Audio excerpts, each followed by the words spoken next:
everybody, this is herculespetix, founder, curator, docent, and gift shop employee of the herculespetix Academy of Comic Book Studies. Today we're going to be looking at Expo 2000, a pretty big, fat collection of alternative cartoonists. This was published in conjunction with the XPX slash Expo.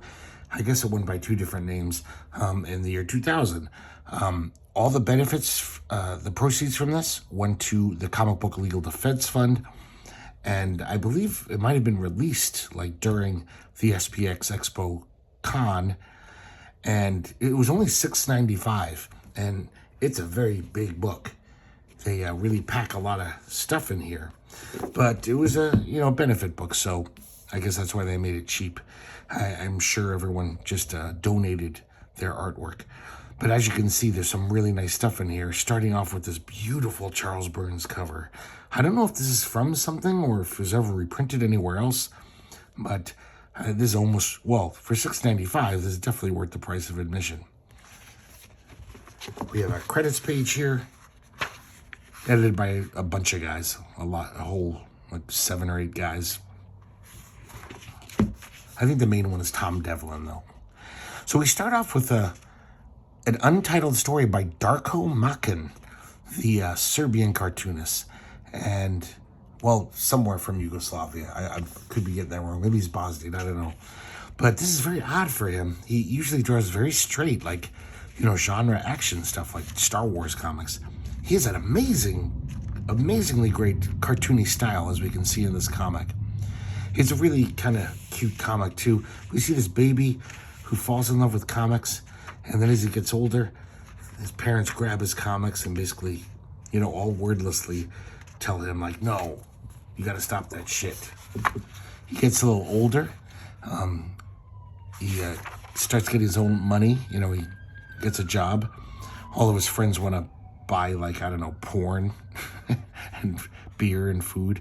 He's like, I'm going to buy comics. And they all laugh at him. So he says, oh, I guess I'll buy a new car. He gets married. His wife basically says, no comic books for you. We're going to have a family. We can't afford that crap. Silly. And he gets older and older. And finally, when he's an old man, and he picks a comic book out of the trash, and he's transported back to being a little kid and even a baby at the end. Definitely a nice little strip. And I can relate. We have the contents pages here. And we start off with The Comeback by Adrian Tomine. And this is, one of his typical little autobio strips. This is obviously a reprint. It's from 1994. But then again, maybe he had this in a drawer somewhere. But I think it is a reprint. Even though CG, I always missay this. The database on the internet. It doesn't say it was a reprint, but yeah. Kind of fun. Next we have Ice Cream Man by Seth. And this is very typical Seth about this old ice cream man back in the old days and how he had his route. He knew all the secret places to sell ice cream. The out-of-the-way places. I definitely like this story. It's kind of sweet and nostalgic. We have a one-pager from Ivan Brunetti, once again touting the wonderfulness of comic books. We see this guy, and his life doesn't seem that great. He's obviously heartbroken over. He's looking at this photo, but then he takes an old Peanuts books off the shelf, and everything's all right. It makes things better. Next, we have Titans of Finance, True Tales of Money and Business. This is written by R. Walker and Josh 2K, like literally the number 2 and K. And, I'm sorry, it's written down and illustrated by both of those guys. And this is the comic book villain. And this is all about Ronald Perlman, the guy who bought Marvel, a total kind of like shady 80s sleazy investor. And he basically bought Marvel and brought it to its knees, and that's why Marvel had to go into bankruptcy. They have all these nerdy things, like when Ron Perlman's in New York, we see Luke Cage in the background, Matt Murdock looking for his cane. Not a big fan of this guy's art. I don't think it's very good. But the writing is, perfunctory. It's basically like an interesting article about Ron Perlman. I didn't know a lot of this stuff. And he really is a villain. Talks about the whole, the 90s Marvel, when everything just crashed. They went bankrupt. And Ron Perlman just walked away with like millions of dollars after ruining the whole company. This is a really nice one-pager from Megan Kelso. I really like this clean, ultra-clean cartooning. I didn't like young Megan Kelso. Like when she first came out, I didn't like her art very much at all. But she's really become a good cartoonist. Well, even by 2000. It's weird how this is 25 years old to me. I bought it when it came out. I'm an old man. This is just a cute little thing about a little girl and her dad. This is a kind of an odd one. Fish by Tom Galambos. Never heard of this guy. We see these two guys fishing. Weird. Like this pointillistic drawings of fish. Just kind of inset here and there. And these two guys just start talking about old flames in high school. Well, not flames, crushes. Just talking about who the cutest girls were in high school. And one of them says, I found her email on the internet. I'm thinking about writing her. And it's so weird how we just keep seeing these fish. I wouldn't mind reading more from this guy. There's something very interesting about this story. Very different than most cartoonists. They both get fish on the hook, on their lines. And then this is why I really like this guy. It's like all of a sudden it takes this total left turn into surreality. And one of the guys' fish just jumps on the boat. And then all of a sudden all these other fish start jumping on the boat. And the guy says, I can't swim. And the boat's being capsized by how many fish there are. It's really neat little comic. This one is... I Get a Kick Out of You. It features this character, Lysander. And it's like made for kids. I think it's a kid comic. It's written by Jay Torres and drawn by Jason B. Let me see if we actually have a full name for him in the credits. No, they just credit him as Jason B. And, this isn't very good. It's about a kid who has a crush on another girl. Very kind of kiddie comic, This is kind of a fun story, Raise the Hindenburg. And it's this total fake, made-up story, but with a little verisimilitude, because, real characters show up. Like, oh, Albert Einstein, wait, did this happen in 1955? Then you realize, no, it's totally ridiculous. So apparently, some scuba divers saw the Hindenburg on the bottom of the ocean. And so Albert Einstein comes up with this plan to sew all these jellyfish to the Hindenburg, and when they wiggle, it'll make this ship rise to the surface. It's very silly. By the way, this is an artist named Cat Sullivan, writing and drawing. And then it turns, there's all these crooks who are trying to find the Nazi gold that's in the Hindenburg. It's just very silly, very fun. And his cartooning kind of matches the silliness of it. Here's a Portland hero, Jesse Reclaw, How I Ruined My Bladder, A True Tale of Woe and Wee. And this is just an autobiocomic about when he was a teenager. He made the mistake of holding his pee, not taking a piss at the rest stop and trying to hold it. And ever since then, he has to pee like every 20 minutes or every hour. I think that happened to me. I was on a tour with my band in the 90s, and I remember one trip, I was just like, guys, can we please stop? It's really hard to hold my pee. And they didn't. And seriously, right after that, it did seem like I had to pee a lot more often than before. So I think you can ruin your bladder. This This is a little different than the style that Jesse would develop after this. It's I don't know how to describe it. How I guess like less of a clean line, like this kind of stuff. Like even a little less cartoony than he became. Next we have Skittles and Beer by Tony Consiglio. And this is about this dude, lives with his family, his grandma, his parents, and they're like it's almost like something from a TV show where these kind of annoying parents nagging him about shit. But then it kind of has an interesting turn where he actually looks to the camera and says, you know, actually my family isn't really quite like this. I just make them like this for the comic. And, he has this older brother too, this guy, Johnny. This guy's art's pretty like on the cusp of like crappiness. But I guess for this kind of goofy comic, I don't know, it's okay. But I wouldn't want to see him draw anything else. It's like, he really doesn't look like he's got very good chops, you know. Here's an example. He says, we don't look like this, you know, all cartoony. This is what we look like. But the sad thing is he's not a very good artist, so I don't know how close this is to how they look like either. These don't look like real people either.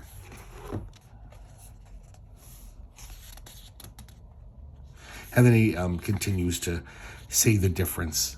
Like, my grandma doesn't really wisecrack. She pretty much just watches game shows all day. But in my comics, I make her, you know, funnier and stuff.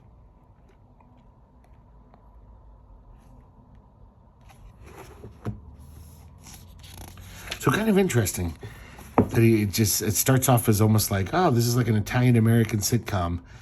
But then the fact that he tells us, you know, talks to the reader and lets us know that this is what he does just for his comics.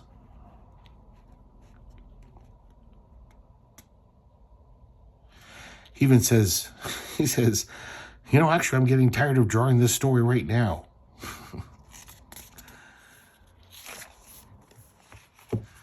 So then he decides to change it, have fun. And all of a sudden he says, I've always wanted to draw ninjas. And he turns into a ninja. All of his family are evil ninjas. Well, the grandma and Johnny are. And he chops them up and kills them. And that's how the story ends. Next we have King Horse by Alex Robinson, the box office poison guy. Never liked that comic, never read it. It's just a little, you know, small little story about a guy at a coffee house with this really hot woman who basically gives her his number. She's a struggling actress. And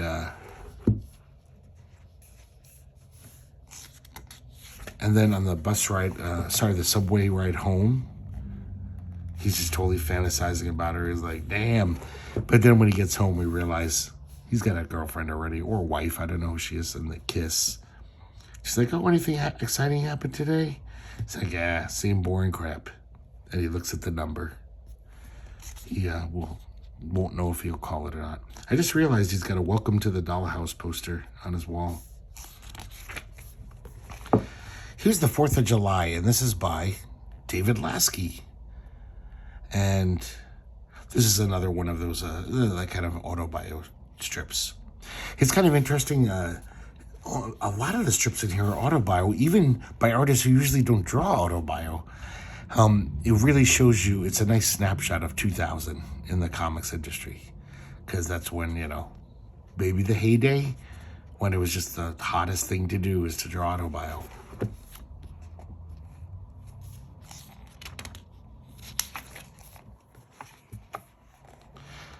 This has a dreamlike quality to it.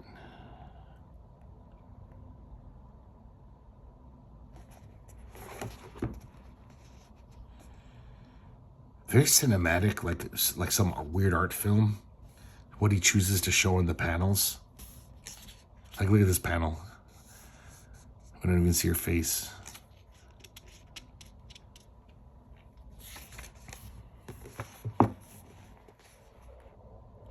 And then it really just seems like, is this, I don't know, some kind of dream?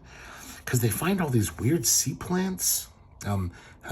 The narrator and his a friend who are couples, and this woman that he has a crush on, and they start making all these little people, almost like little what are those Fisher Price people, and they start planting branches in the ground. It's almost like they just start making this amazing art project, and then they're all into it, and then they just leave. It's on the 4th of July. That's why it's called that. Interesting little story, but not too thrilling. We have an article, Art and Activism, the Comic Book Legal Defense Fund by Tom Spurgeon, all about it. Nice little drawing from Linda Medley here. We have an interview with Dylan Horrocks. Charles Brownstein does the honors. Dylan Horrocks is always fun to read his opinions. Kind of a comic expert, especially about New Zealand comics. I gotta get some water.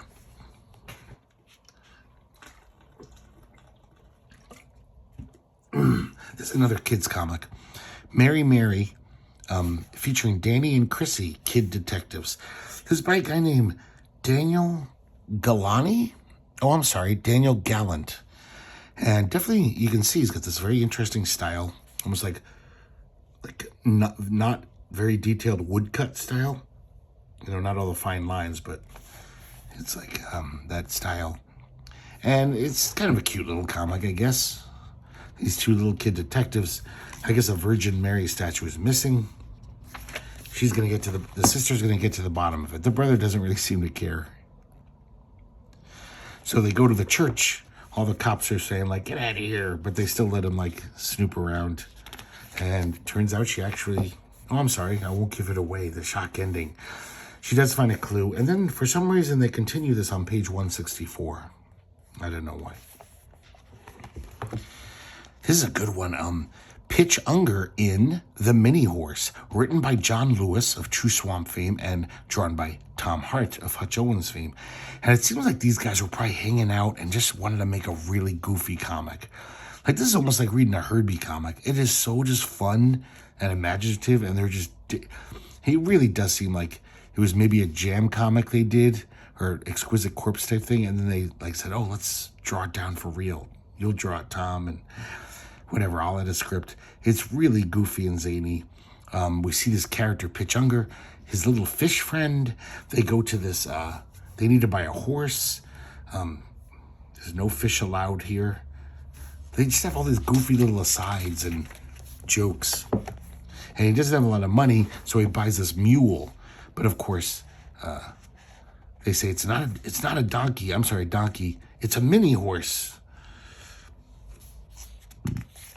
And they realize that the horse won't eat. Only because they eventually realize they hear a hee-haw coming out of from under his tail. And that's where his mouth is.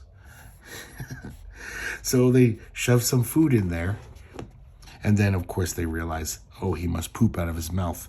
It's weird because I just saw the South Park episode 2 days ago where this was the main plot line. There's also this bird in the trees that's saying this weird hookaramo. I think that's the name of the bird, the hookaramo.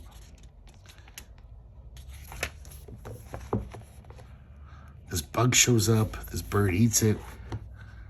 It's all pretty funny, too. There's just like... It's the dialogue and everything. It's definitely played for laughs, and it's pretty funny. Here's that bird again. A kahumo. And as you can see, Tom Hart doing just very primitive little style, but I think it's so good for comedy. This kind of art, I don't want to see a comedy comic drawn by Bernie Wrightson or Neil Adams.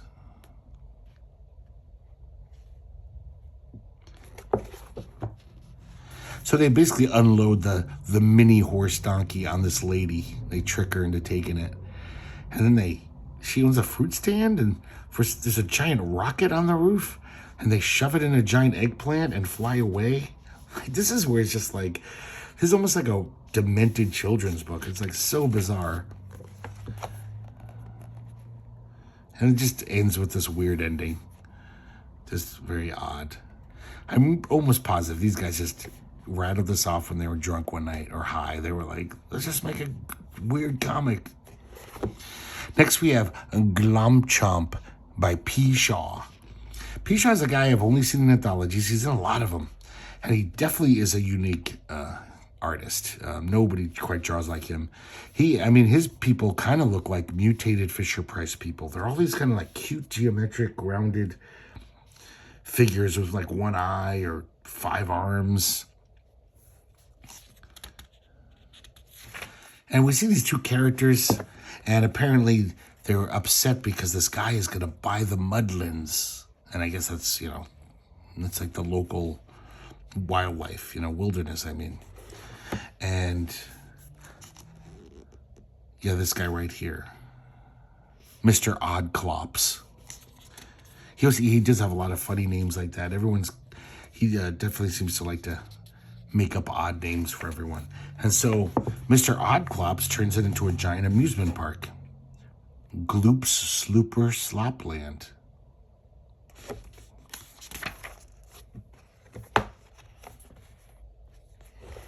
And these 2 guys vow to bring him down.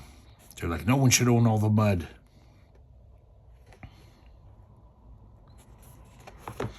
And one of them says, don't forget the mud justice. And this giant creature comes out of the mud. The 2 protagonists say, respect the mud or it will corrupt you. And so I guess he gets his just desserts. A couple of stuck in the mucky mucks upsetting everyone's mud fun. So that's just to give you an example of the kind of language he uses. It's like he likes to do a lot of wordplay and kind of silly words. This next one's called Electric Girl by Mike Brennan. And this is pretty slight. We see this girl, this little imp pops up, convinces her to use her electric powers to zap her dad. The dad sends her to her room.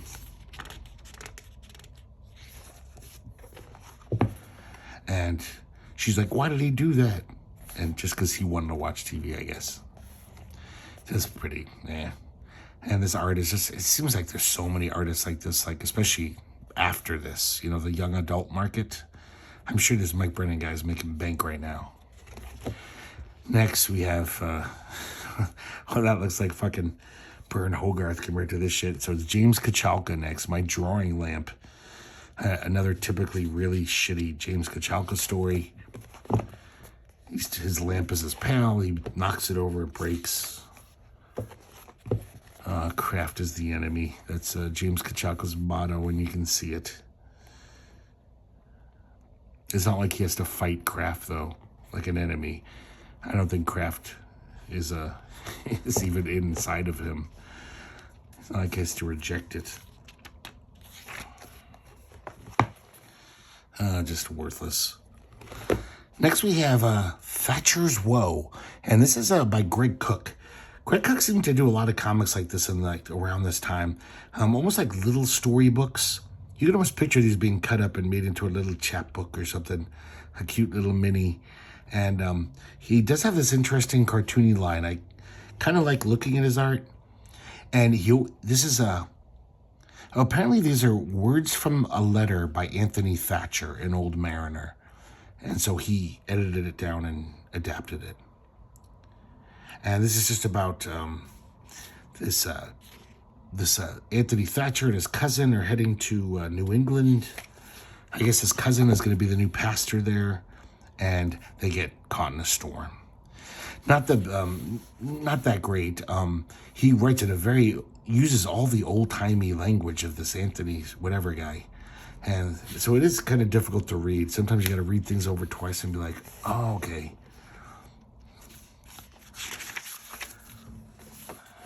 As you can see, just very, very sparse.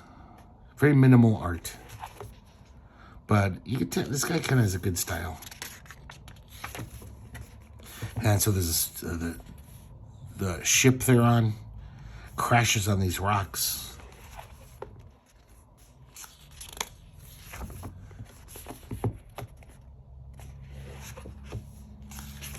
and almost everyone dies. But our narrator and his wife survive. They walk out to the rocks. I'm getting a little ahead of myself. I just want to show you the art, all the art. I think also as just a reader, you know, this kind of format is just like, yeah, it's slight. It's just like, oh, 4 little drawings. It doesn't nearly have the appeal to me of a real comics page, you know, with at least, you know, panels, panel borders. It's a different thing. It's almost like a subgenre or sub-medium. Like more like a story, you're reading a storybook, like a children's book.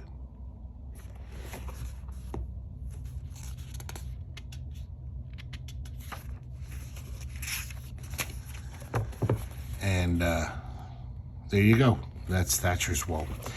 Next we have Benzene Dream, script by Jim Ottaviani, a two-fisted science guy, and art by Rick Veitch, who I don't need to introduce you to him. And it's some really sharp Rick Veitch art. And this is about this scientist who is trying to crack the code of benzene. No scientist could find the structure. And one night he had a dream. He was used to dreaming about atoms because he thought about them all the time. But one night he had a dream that he saw all these weird little snakes. I like how Rick Veitch draws them so like simply. It almost looks like a Northwest Native American like totem pole art, you know, that kind of that region, the art that they made. And one of these little snakes bites its own tail and makes a circle. And they all start doing it, all the little snakes. And when he wakes up, he says, oh my God, that's benzene structure. And look, when you look at the chart, black, white, it's like a snake swallowing its own tail. And I thought this was interesting because at the time, Jim Ottaviani all he was writing was science comics. That was his thing. He wrote about scientists, had that two-fisted science comic. And at the time, Rick Veitch was just drawing dream comics because he had his Rare Bit Fiends comic at the time. I'm pretty sure that's all he was doing at the time. So I like how these two collaborators were like, hey, I got a science story with a dream in it. And we can both, you know, kind of push our respective interests. Here's an ad. And here we have a Brian Ralph comic. And what is this one called? Oh, it's Untitled.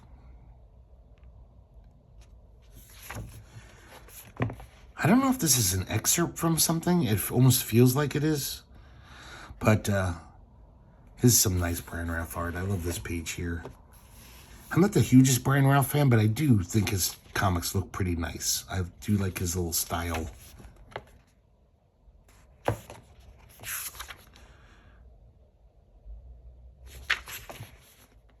I mean, I guess it does have this punchline, but I don't really get it. For some reason, this guy's going to push the monkey off the cliff. He says, sorry about this.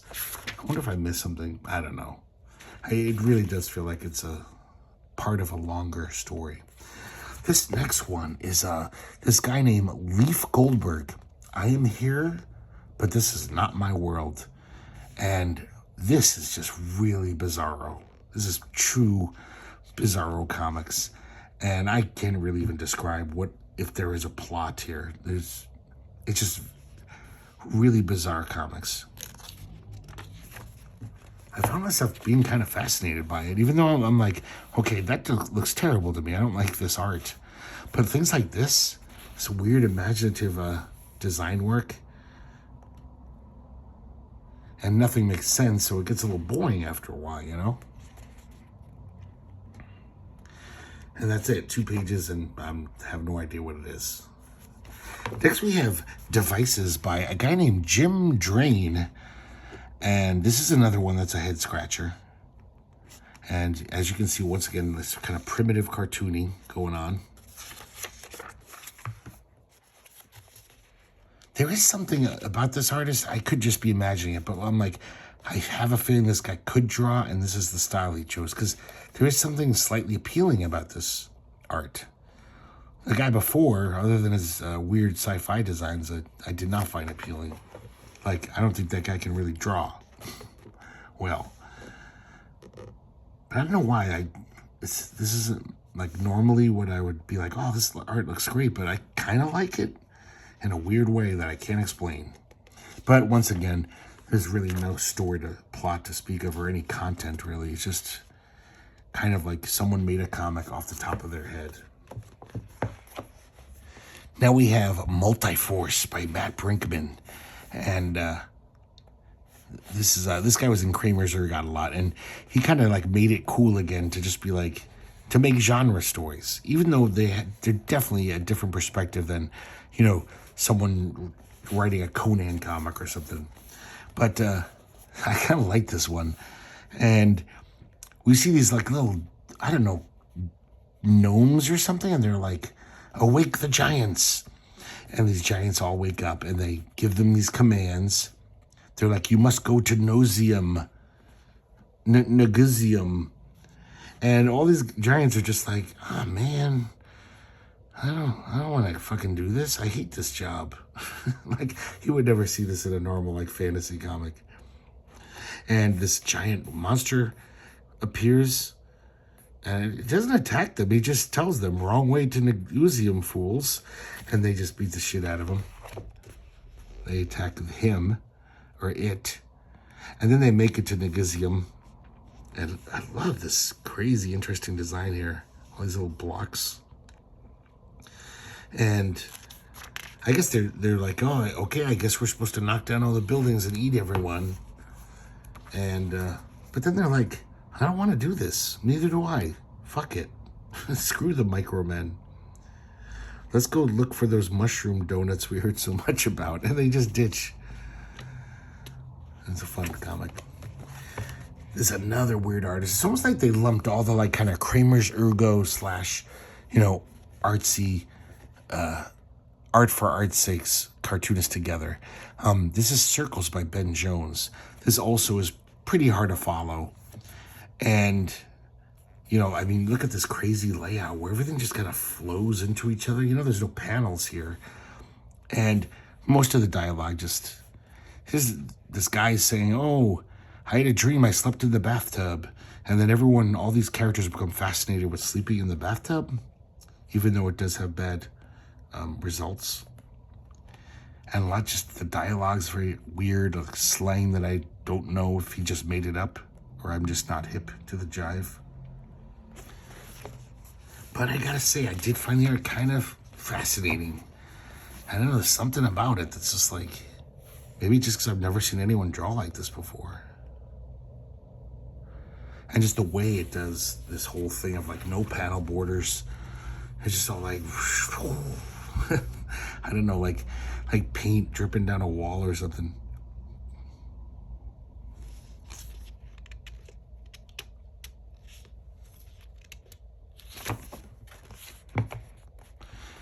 So one of the guys, I guess he finally sleeps in the bathtub. His skin gets all wrinkly, but then he eats these eggs. Oh, I do like this. I should have pointed this out. He goes to this place to get some eggs to make his skin better. And the old timer there tells him this story. And then look at this art in the flashback scene. Totally different. Just as crude, or maybe even cruder. It's just some crazy story about the Second Civil War. And it just doesn't really make sense. It's not even that interesting. But just this guy is just definitely following his own muse. He doesn't really care about telling a story at all. It's, you know, art for art's sake. Look at this crazy page. All these word balloons just kind of almost becomes a design motif. The furry guy spends the night in the tub and it fucks up his fur or something. Yeah, I don't even know why I'm trying to describe the plot at all, because it doesn't really matter. Next, we have Johnny Ryan. So this is definitely an end of the artsy-fartsy part. Lodi McGee in The Interview. And if you've ever read Angry Youth comics or any Lodi McGee stories, it's just very adolescent humor.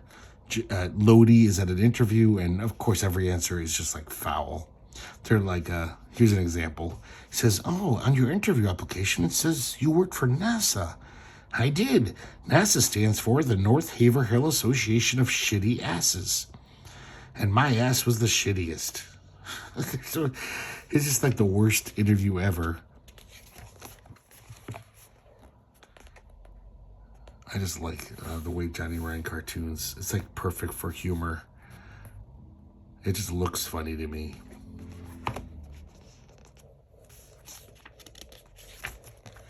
This is Eric Reynolds, Ordinary People.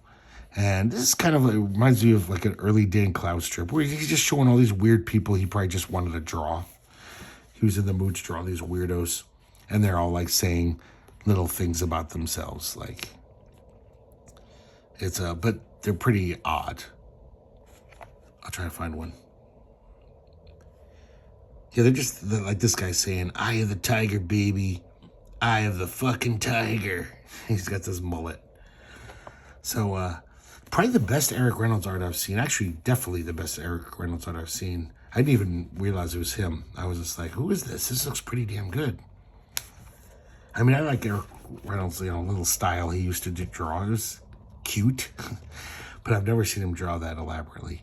Next, we have Kurt Wolfgang. He was in a lot of, like, lesser anthologies, like, Top Shelf, the early Top Shelf anthologies, which always were, like, slightly not quite there. Like, oh, you got the right idea.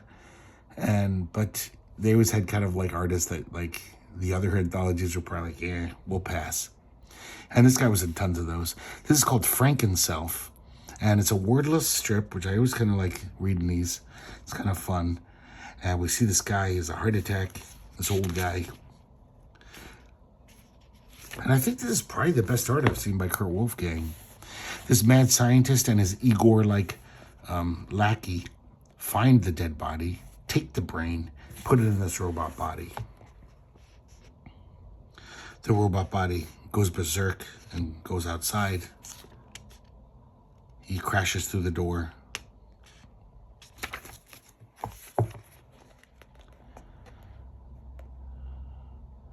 And then he goes home to his wife. Tries to tell her that it's like, oh, it's me, honey.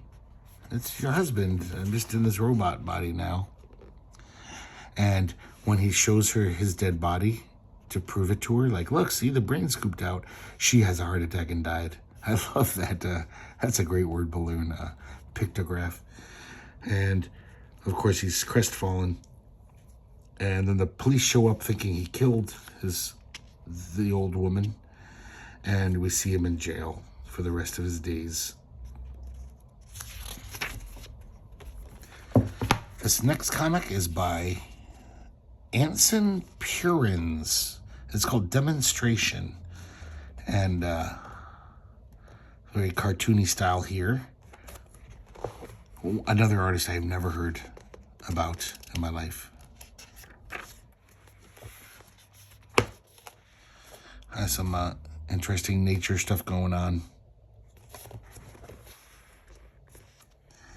It's about this alien comes to our planet, and I don't know. It's not very good.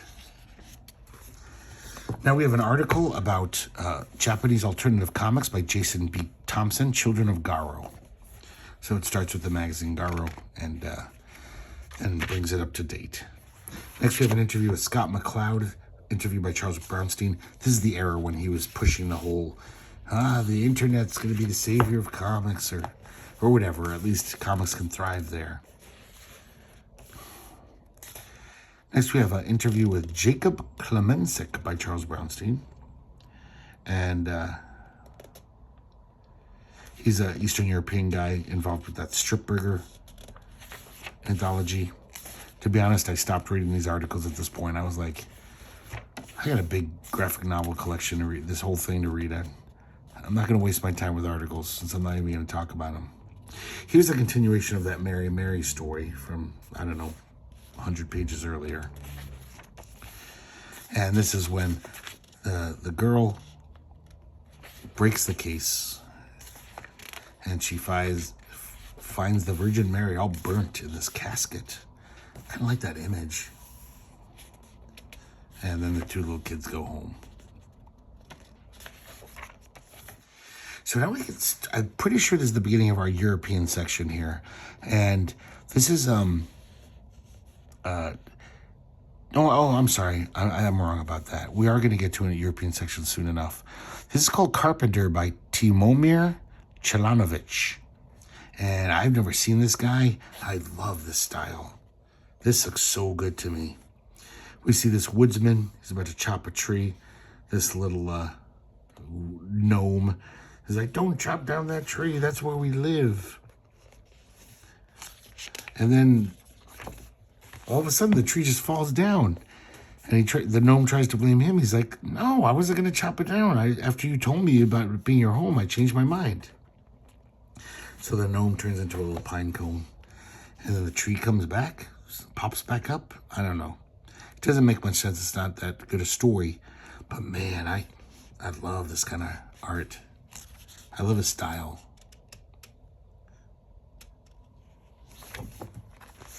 Oh my God, this is fucking gorgeous. This is an adaptation of the song River Deep, Mountain High. And it's by Chris Cilla and Zach Sally collaborating. I'm not sure how they broke it down, though I do see a lot of Chris Cilla. I wouldn't be surprised if Chris Cilla like kind of laid the whole thing out, heavily penciled it, and Zach inked it. But who knows? Because maybe Zach Sally draws like this too. I don't know. I mean, I've seen Zach Sally stuff, but Chris Cilla definitely looks like a Chris Cilla comic, like these faces. And this is just, I mean, you can see for yourself. Look at this art. It's just some beautiful, just illustration going on here.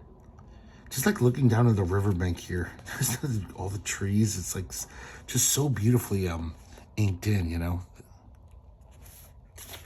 So it's kind of, there's not much lyrical content to the song. So they just kind of like make this little weird story. I mean, barely a story, just these little vignettes of this couple who love each other. And then things get weird. I also love how they incorporate the words with the backgrounds. And it's just almost at the cusp of being too hard to see, but you can. It's not like you have to strain too much. But so it almost like blends into it. Like these words are coming out of this scene. They're just floating in the air.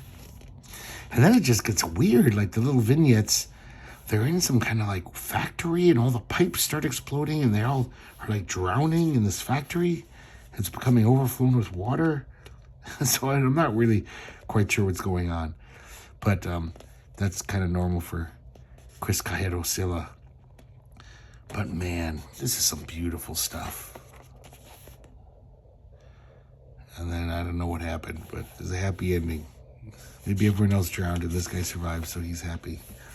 This next is an untitled story by Craig Thompson. This is really good stuff. At first I thought I was almost like, is this David Mazzucchelli from like Rubber Blanket or something? I wish he did more stories like this. And it's just basically a duet soliloquy, a mother and a father who are kind of older talking about their son. And apparently the son let them down a lot. But from the pictures we see, because they're unreliable narrators, we realize, the father's talking about, like, I tried to teach him the best I could. But we realize that he was, like, beating his son. And it turns out the son went to the big city and became gay. And they know this. So they're just all like, oh, it's because he didn't listen to us. And look at this imagery here. A lot of it's just expressive imagery. Just like, it's not real. The sofa, the pattern on the sofa just melting. As soon as the kid turned 18, he ran away. So you could tell these parents didn't do a good job. I mean, yeah, sure, maybe he's just a big spoiled brat, but I don't think so. They're like these total, like, just typical Christian Americans who use the F word when they talk about gay people. So, and one of the panels here, we even get the impression that the father sodomized his own son. Of course, he would never admit it. This art is really interesting for Thompson. a little more scratchy. It looks like he's using different, because I mean, he is a great inker with his inks are so juicy, you know, like in that, you know, blankets and everything. But this is definitely, he's using different techniques.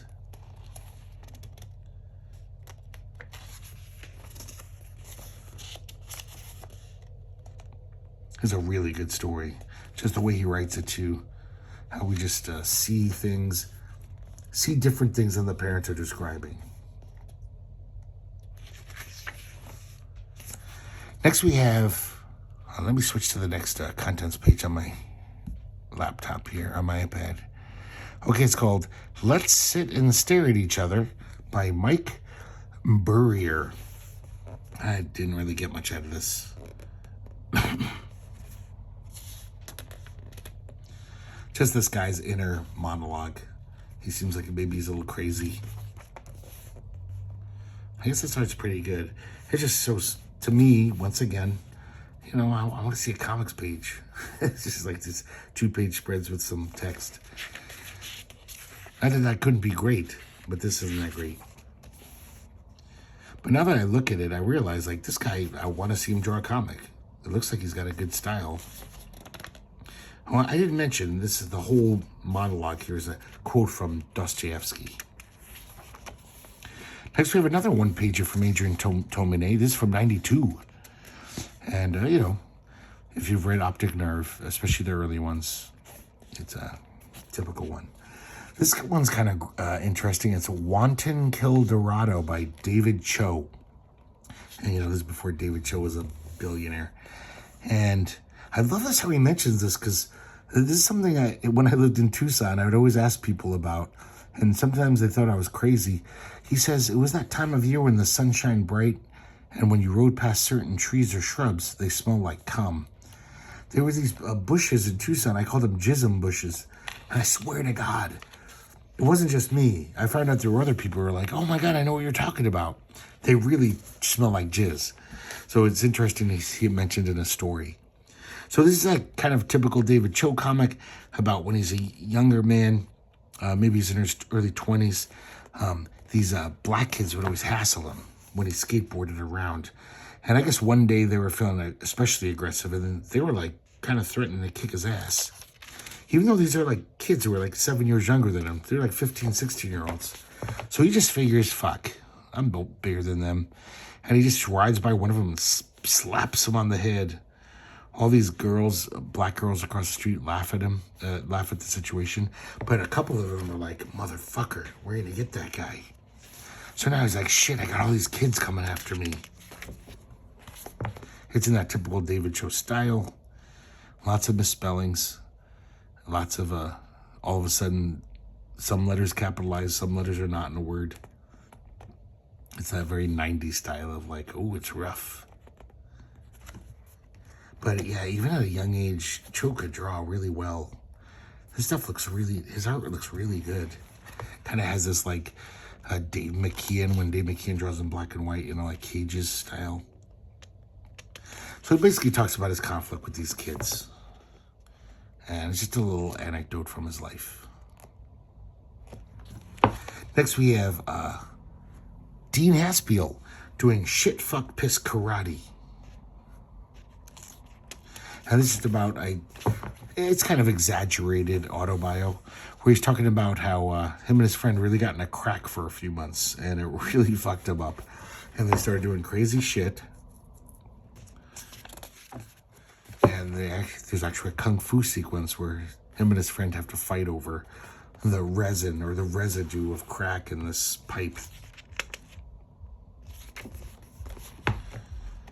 And that's kind of like his moment of clarity, and he never did it again. He just got into bourbon instead. Next we have, this is Dave Mazur. Maybe it's Mazure. Akshenka Mick #1. Akshenka Mick #1. He uses photos. This is a kind of a playful strip. We just see this weird little, oh, I'm sorry.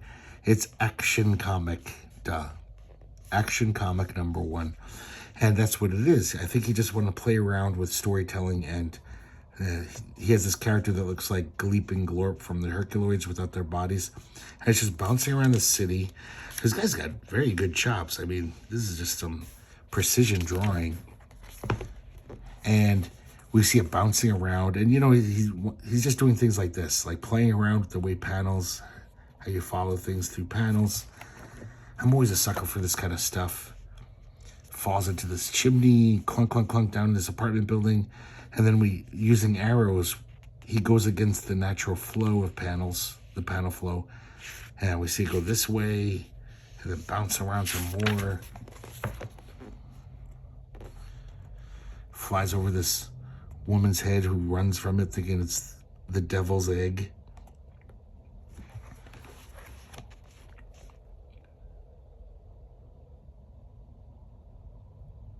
But yeah, it's look at just the precision. Almost like this guy might have been an architect or something, the way he draws buildings. And so whatever, eventually the egg crashes and conks himself in the head and then walks off. This is interesting. It says the end, but then it says page 7, the beginning, or the beginning. So the strip continues. You thought it was over. Once again, breaking down panels in all these different ways. Always fun for me. But of course, there's not much here. It's just, that's all it is. This next one is really not my cup of tea at all. It's a guy named Sean Wang. It's called Runners. And it's just, it's exactly what it looks like. It's like a little sci-fi strip, kind of humorous. I can't deny this guy can draw. He's some pretty nice art. This guy could get a job at the Marvel or DC or something. But yeah, this is just not very funny. It's mostly played for laughs, the sci-fi story.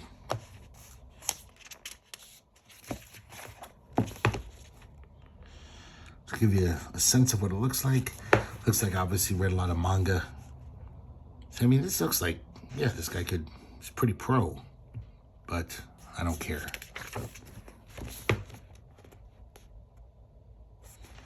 And next we have Schoolgirls.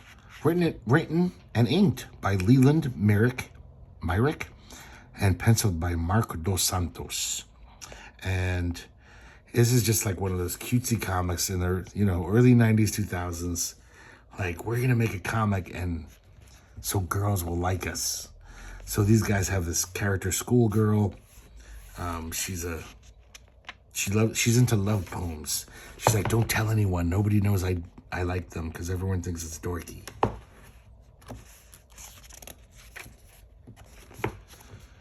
I think this artist isn't quite there yet. And then some of them, it's like, okay, that's a cute little style. But then, like, the faces change. It's just pretty, it's really not there.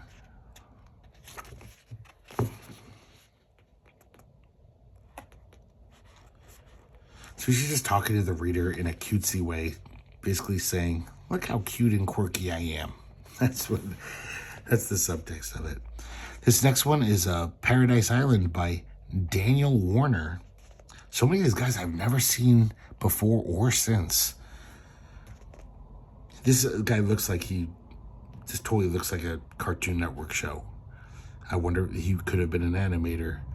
And we just see these characters fighting these skeletons. It's very goofy, very slight.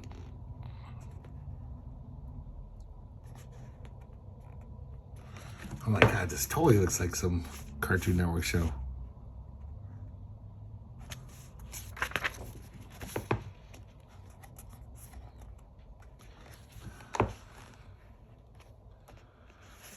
Not very funny.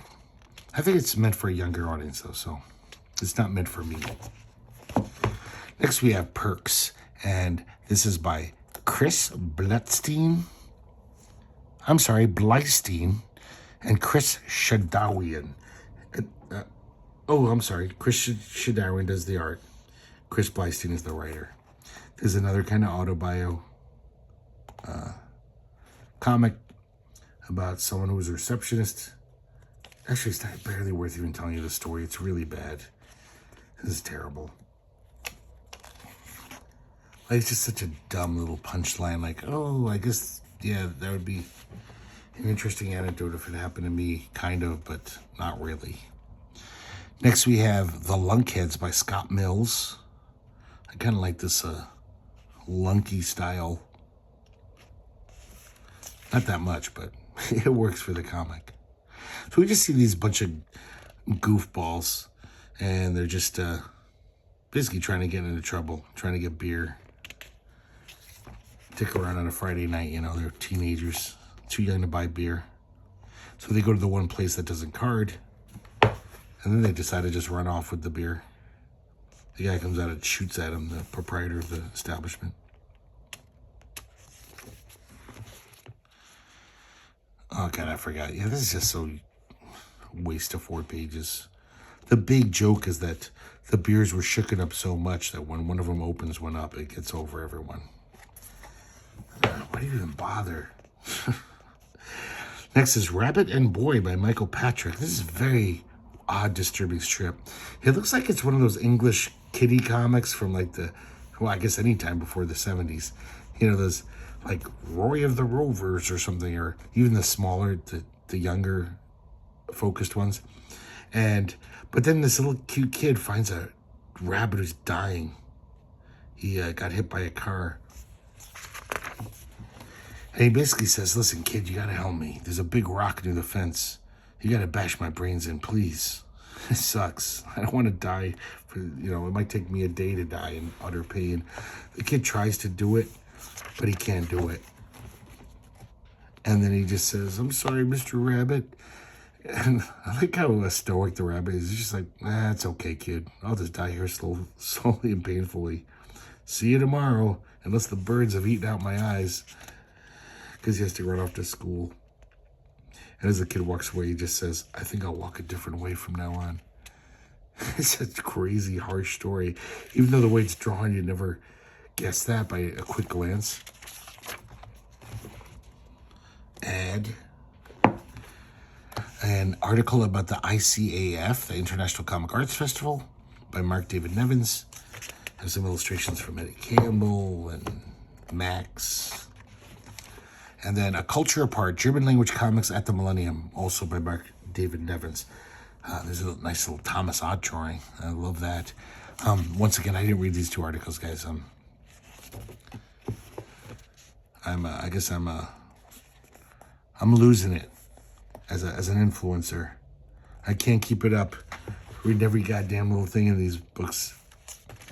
If it's comics, I will. That's my vow to you. Lots of interesting little comics in here that I would like to check out one day. And here's an interview with Alexander Zograf by Charles Bronstein. That guy was so hot around this time just because he was from Yugoslavia.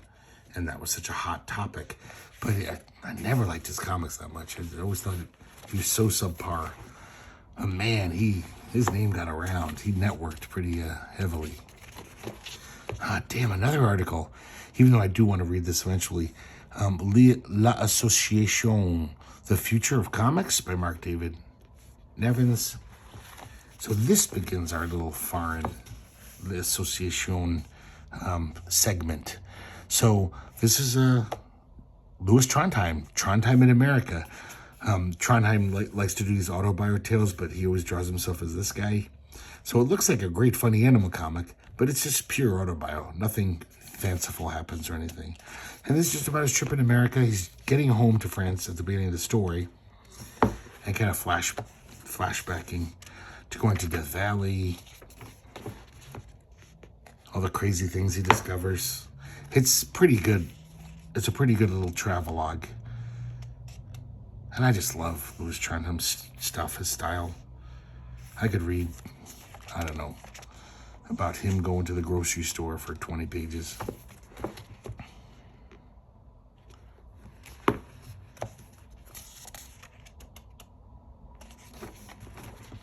He's one of the founders of L'Association.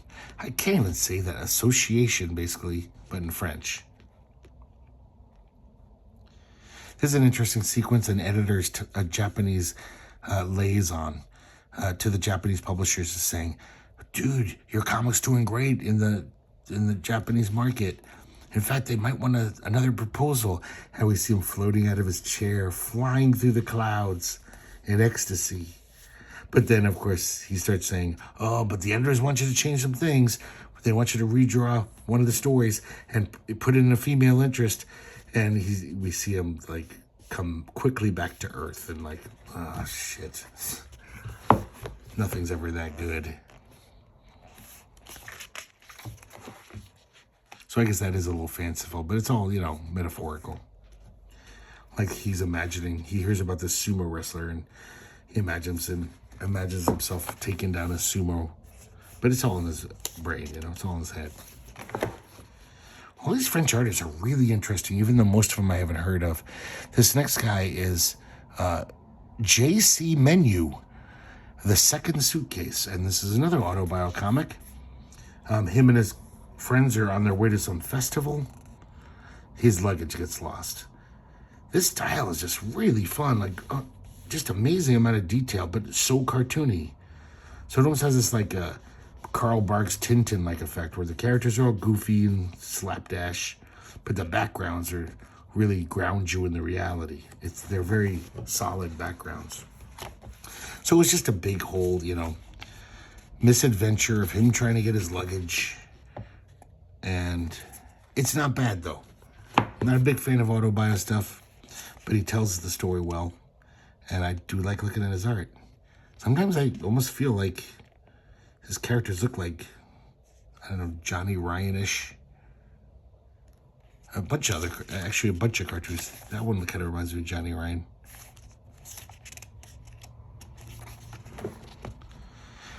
He also looks like a lot of Sunday cartoonists in the paper,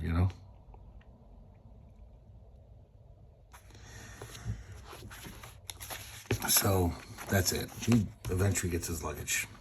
Next we have Room 236 by Philippe Dupay. And I think I've seen this guy in heavy metal. I think I know that name. And this is another autobio strip about this guy. He has to go to the birth registration office. And it's basically him dealing with this horrible, rude, bureaucrat.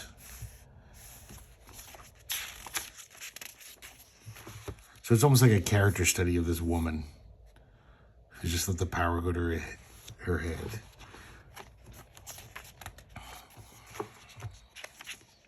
You can see this very loose style of Philippe Dupay. It's kind of appealing, though.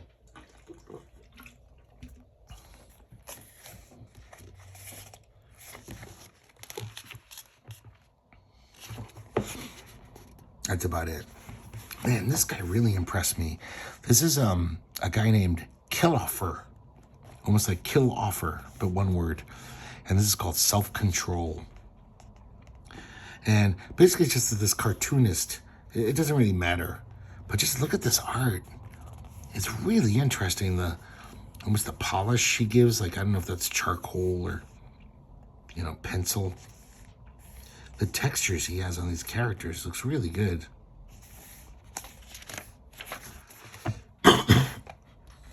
Excuse me.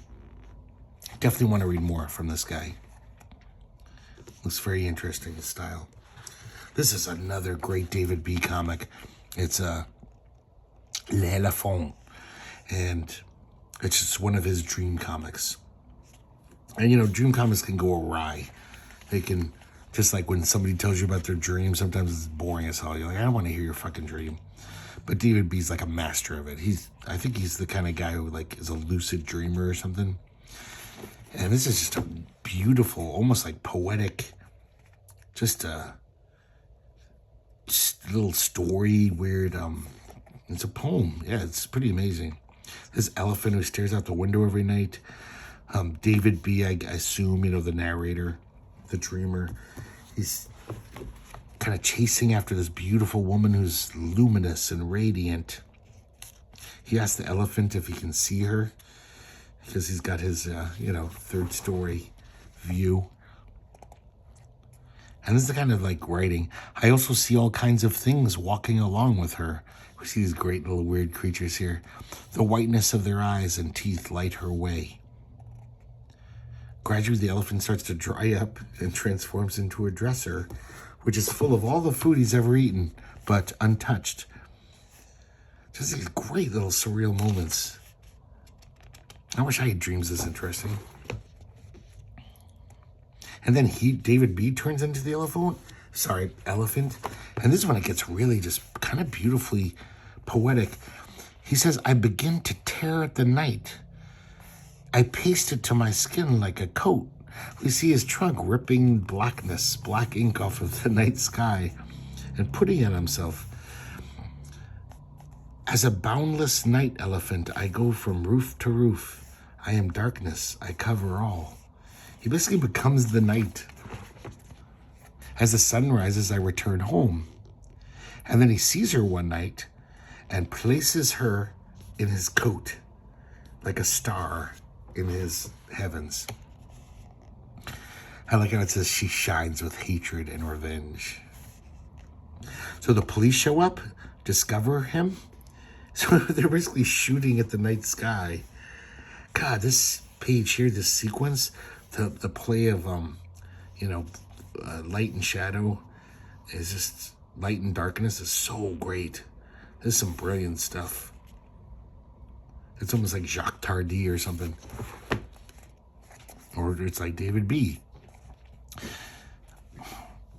So I'm shot, but I remain conscious. I fall down, covering the city. I feel the city waiting, holding its breath. Oh man, that's fucking poetry. That's nice. Next we have One Day, One Time by Charles Berberian. I love this guy. I think I've seen this guy before. And these are just little vignettes that seem, I think, just kind of like autobio. Where this guy and his wife and kid it seems like every weekend they go on a little excursion to a county fair or, some other place. And they're very, very charming, pretty funny. And I do love his style. I love the way he draws. It's just very appealing.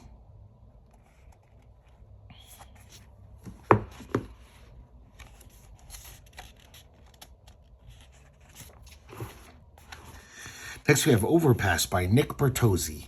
And this is a really good story. It's very kind of odd about this reporter. Well, there's two reporters who have tracked down, located this very reclusive kind of genius. And, it's like he's kind of a genius artist, but his medium was the highway systems and overpasses. So I guess in this city, I don't know if it's an alternate reality or something, he designed all of the overpasses. So it's almost like people admire them almost as works of architectural genius. He's been hiding since because he almost blames himself for, highways and freeways and overpasses, have led to like white flight out of the cities and urban decay and lots of things happened after the freeways came in. He lives in this weird bunker underground. I've read a couple of other things by Bertozzi. He's always pretty interesting, his stories. It's also nice not to read a story about some guy telling you about his job and meeting a girl at the coffee house. It's like, this is a real story. So I guess that guy this old guy, this overpass guy, he went crazy and tried to destroy the malls and stuff because he realized he's responsible for this. Here he is just reveling. He likes to just walk around his creations. And then I guess at one point the woman reporter takes a nap. And I think she's romantically involved with the male reporter. But we hear their conversation while she's napping. And the old artist says, hey, you want me to take you, I'll show you a really great spot from the overpass to see the whole city. Well, join me while, your girlfriend's asleep. And she goes up and she sees the car. The tracks have gone right up through the rails. And we see her crying at the end. So that old guy, I guess, took that guy with him. It's a very odd ending. Kind of interesting. This guy I like a lot. Sasha Mihalowicz, The Seventh Chicken. I just like his style. It totally reminds me of like Matzo and all those guys.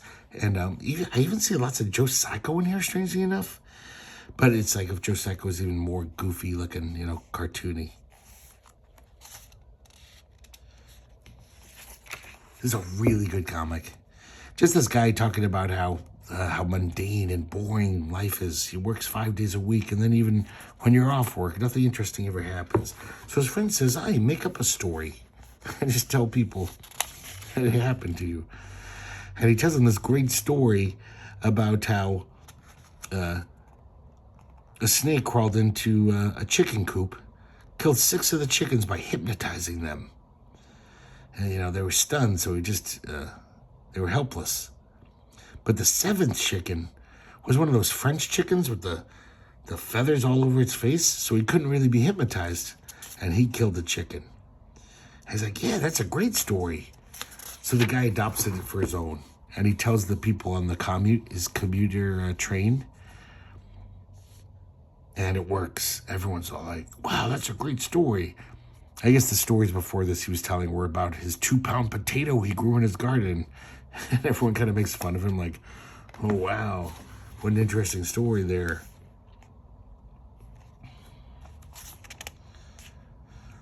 I definitely got to get more of this guy's stuff. Really like this. I also realized looking at it, if you look at it real quick, it could be like a David Collier strip. But the people look a little weirder in it. So then one night he's talking to his wife. She says, "I'm playing this certain solitaire variant. And I'm almost terrified of solving the puzzle because my grandmother died as soon as she solved the puzzle. She was so happy she had a heart attack. And my mother, even though she was sick, she died that night.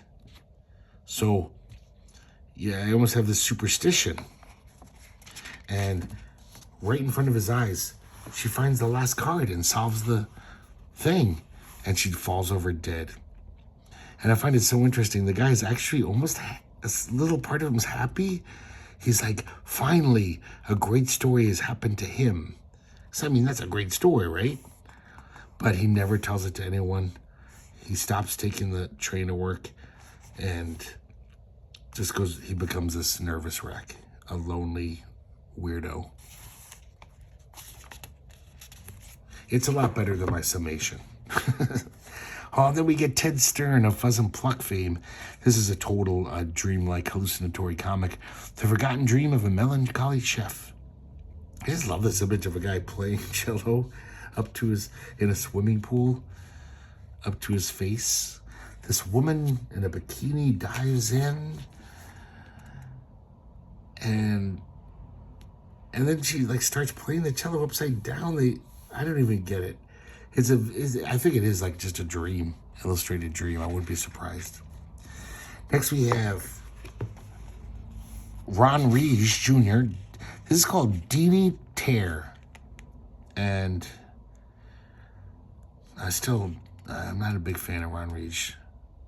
I know a lot of people like him, but I guess I can see a little appeal in it. But I like this how he says, presses his phone messages, and someone said, "I heard a Minutemen song on a car commercial today, and it made me want to barf."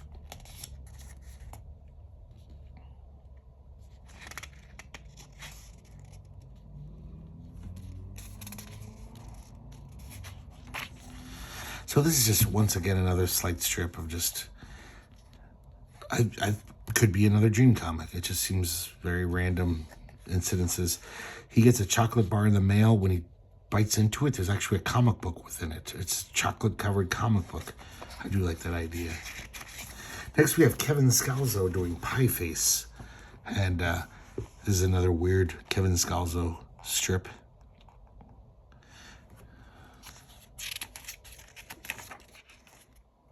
I guess not weird for him, though.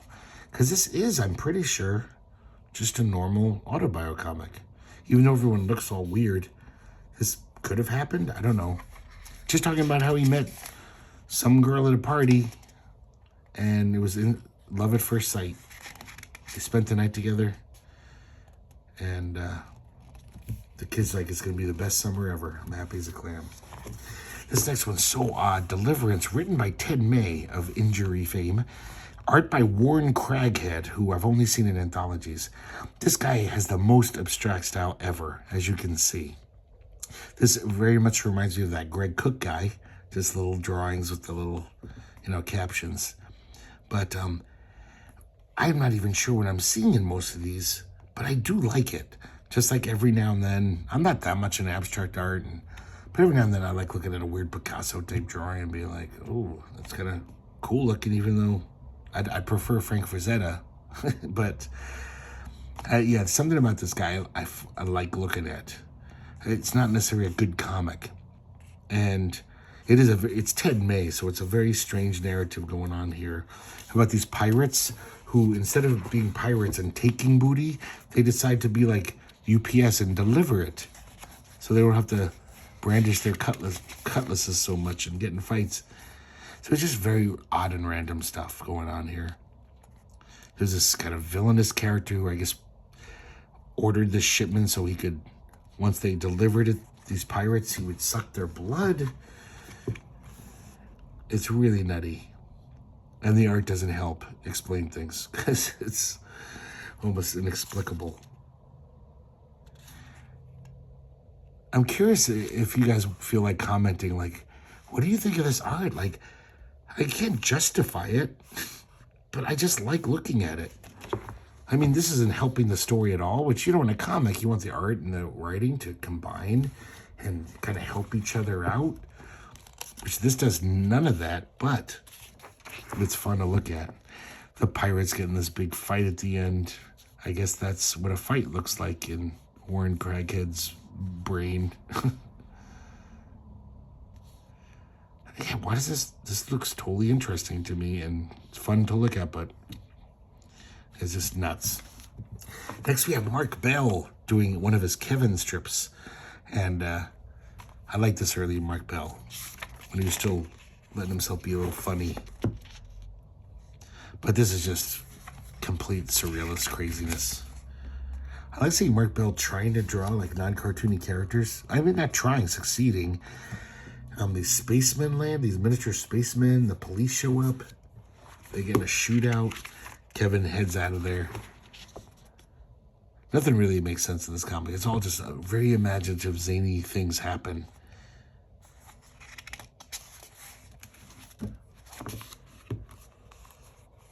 God, this stuff is so odd. He lives with this little guy, Steve the drunk. So Steve passes out.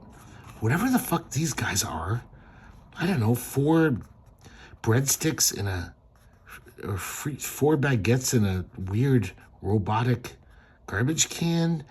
They crash on top of him. It causes this big thing. I think it kills Steve the drunk. It has nothing to do with Kevin.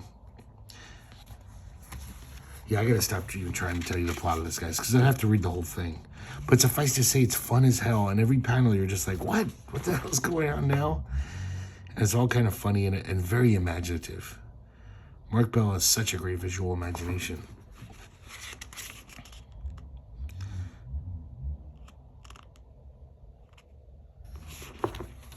So he runs away from home and ends up crashing in his friend's house. And that's the end. But like I said, it doesn't matter what happens, the plot. It's just a fun read. Next we have John Porcellino with Flipping Bird. It's John Porcellino, so you know it's going to be kind of autobio. So just Tim talking about a childhood incident. Some guy was going to beat him up, but I guess they pacified him and they became friends. Played badminton. And then we have a Chris Ware. I haven't seen one of these in a while, the potato strips. But this is just an autobio comic. And talking about he was in the Cub Scouts when he was a kid. But he hated it, and so he quit. Ad for the Expo, and back cover by Jeff Smith. So thanks for sticking with me, guys. That was a big fat book. I don't even know how long I've been talking for, but I think it's going to be a long video. So I hope you guys enjoyed looking at this with me. Not the best anthology. There's a lot of kind of so-so stuff in this, but I think these are so worth owning. I mean, obviously there's enough good stuff in this to own, even not considering that it was only $6.95. But it's also kind of interesting having this almost like a little almanac of the year 2000 in alternative comics. A lot of these names, I don't even know if they ever did much after this or before it. Who knows? I've never seen them, and some have obviously gone on to much better things. So tomorrow, next video, I'm going to do 2001, which will probably be the same crop of artists, or roughly. But it's kind of interesting just to see, like, oh, in 2000, those were the guys that Comic was writing about, and putting out mini comics, and some of them have faded away or even died since then. It's a long time ago. So hope you guys enjoyed looking at it, and I hope to see you next time here at the Herculespetix Academy of Comic Book Studies.